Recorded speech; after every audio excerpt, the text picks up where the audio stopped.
Hello friends, పిల్లలు snacks అడిగినప్పుడు కానీ లేదంటే ఎక్కడికైనా దూరపు ప్రాంతాల్లోకి వెళ్ళినప్పుడు లేదంటే విహారయాత్రకి వెళ్ళినప్పుడు ఇలా రవ్వతో చివడా చేసుకొని వెళ్ళండి. చాలా బాగుంటుంది.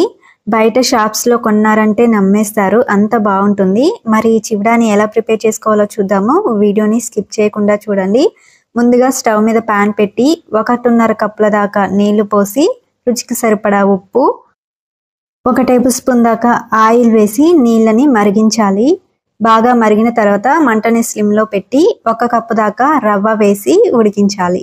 ఉండలు లేకుండా ఫాస్ట్గా కలుపుతూ ఉండాలి. మంటని స్లిమ్లో పెట్టుకొని కలుపుకోండి. ఇక్కడ చూస్తున్నారు కదా, ఈ విధంగా రవ్వ దగ్గర పడిన తర్వాత స్టవ్ ఆఫ్ చేసి మూత పెట్టి 2-3 నిమిషాల పాటు అలా ఉండనివ్వండి. ఇలా మూత పెట్టి వదిలేయడం వల్ల రవ్వ అనేది సాఫ్ట్గా అవుతుంది.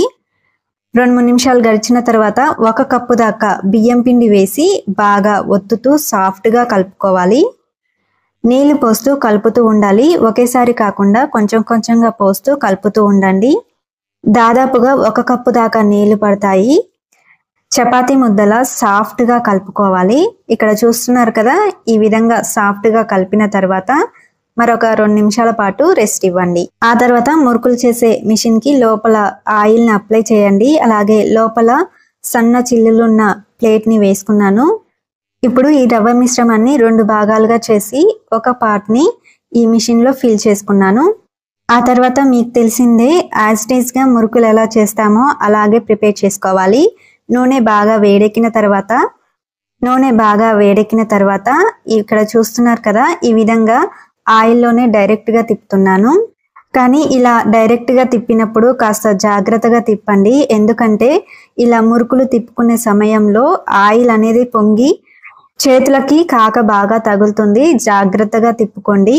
ఒకవైపు కాలిన తర్వాత రెండో వైపుకి తిప్పేసుకోండి. మురుకులు తిప్పిన తర్వాత బుడగలన్నీ వచ్చాయి కదా, ఆ బుడగలన్నీ సగం వరకు తగ్గిపోయిన తర్వాత మరొక వైపుకి తిప్పేసుకోండి. మంచిగా కాలిన తర్వాత, అంటే పూర్తిగా బుడగలన్నీ తగ్గిన తర్వాత ఈ మురుకుల్ని టిష్యూ పేపర్లోకి తీసుకోవాలి. నేను రెండో వాయి నుంచి ఒక ప్లేట్ మీద ఫస్ట్ మురుకుల్ని తిప్పుకొని ఆ తర్వాత ఆయిల్లో వేసుకున్నానండి. డైరెక్ట్గా తిప్పితే వేడి బాగా తగులుతుంది, నాకైతే కష్టం అవుతుంది. అందుకే ఇలా ఫస్ట్ ప్లేట్ మీద తిప్పుకొని ఆ తర్వాత ఆయిల్లో వేసుకున్నాను. వీటిని మరీ ఎర్రగా కాలనివ్వాల్సిన అవసరం లేదండి. చూస్తున్నారు కదా, ఈ విధంగా కాలితే సరిపోతుంది. ఇలాగే మిగిలిన మురుకులన్నీ కూడా ప్రిపేర్ చేసుకోండి. ఇప్పుడు ఇదే నూనెలో నేను 1/2 కప్పు దాకా పల్లీలు తీసుకున్నాను. వీటిని కూడా రోస్ట్ చేసుకుంటున్నాను. ఎర్రగా వేపుకున్న తర్వాత వీటిని ఒక బౌల్లోకి తీసి పెట్టుకోవాలి.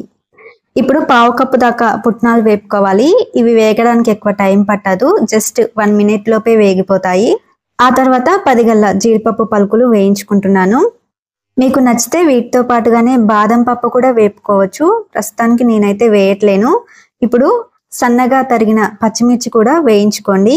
ఈ పచ్చిమిరపకాయల్ని ఇలా సన్నగా తరుక్కోవచ్చు, లేదంటే పొడుగ్గా సన్న చీలికలుగా కూడా చేసుకోవచ్చు. ఆ తర్వాత గుప్పెడు కరివేపాకు కూడా వేయించుకొని వీటన్నింటినీ కూడా ఒక్కొక్కటిగా వేయించి బౌల్లోకి తీసి పెట్టుకోండి.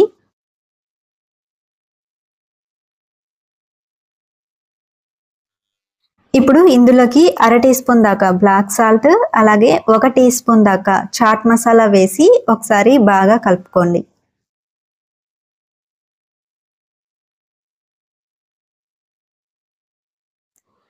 ఎక్స్ట్రా ఆయిల్ పీల్ చేసుకోవడానికి టిష్యూ పేపర్ వేసుకున్నాం కదా, ఈ టిష్యూ పేపర్ల నుంచి నేను ఈ మురుకుల్ని వేరొక ప్లేట్లోకి తీసుకుంటున్నాను. ఈ రవ్వతో ప్రిపేర్ చేసాం కాబట్టి ఈ మురుకులు అనేది చాలా అంటే చాలా క్రిస్పీగా వస్తాయండి. తప్పకుండా ట్రై చేయండి. ఇక్కడ చూస్తున్నారు కదా, ఎంత క్రిస్పీగా వస్తున్నాయో. ఇలా నలిపితే అలా నలిగిపోతున్నాయి. ఈ మురుకులన్నింటినీ కూడా చిన్న ముక్కలుగా అయ్యే విధంగా నలుపుకోండి. ఇప్పుడు వీటిని కూడా ముందుగానే వేయించి పెట్టుకున్న నట్స్లోకి వేసి బాగా మిక్స్ చేసుకోవాలి. గరిటెతో కాకుండా ఇలా చేతులతోనే మిక్స్ చేసుకోండి. మంచిగా కలిసే విధంగా కలుపుకోవడానికి వీలుగా ఉంటుంది చేతులతో అయితే.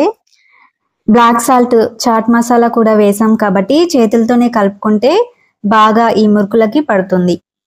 అంతే, ఇక చివడ రెడీ అయింది. చాలా సింపుల్గా ప్రిపేర్ చేసుకున్నాం కదా.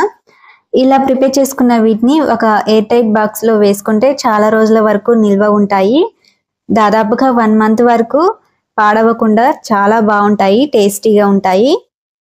చెప్పాను కదా అండి, బయట షాప్స్లో కొనుక్కొచ్చారంటే నమ్మేస్తారు.